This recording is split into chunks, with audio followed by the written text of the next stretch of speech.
With more and more business going online, it's increasingly important to prioritize your customers' online security. In this lesson, we'll examine the security of your main points of contact with your users and customers, your website, email, and online products. Let's start with your website.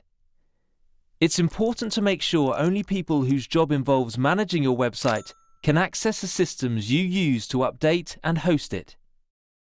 You should also use HTTPS, which stands for Hypertext Transfer Protocol Secure. HTTPS encrypts the connection between a user's browser and a website. This can help protect the information sent and received by making it more difficult for people to eavesdrop and intercept it. It's a good idea to use HTTPS to protect your website even if you don't think you handle sensitive information. This is because any information about a visit to a website can potentially reveal sensitive details about the visitor. For example, if your website contains open text fields, a user may accidentally or unwittingly enter contact details or other data that might compromise their security if it fell into the wrong hands. Apart from the benefit to your website security, moving to HTTPS can improve your website's ranking on search engines. For example, Google Search uses HTTPS as a positive ranking signal. Protecting your business online doesn't stop with your website. Another area to consider is your email. Choosing an email provider that supports encryption is an important step towards protecting your business and your customers.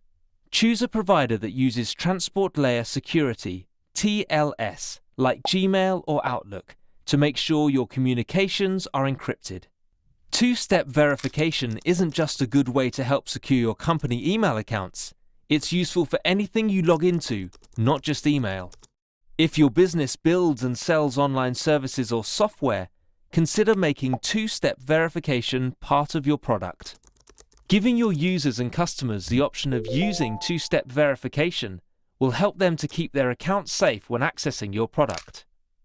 To wrap up, in this lesson we've covered security for your website, email, and online products.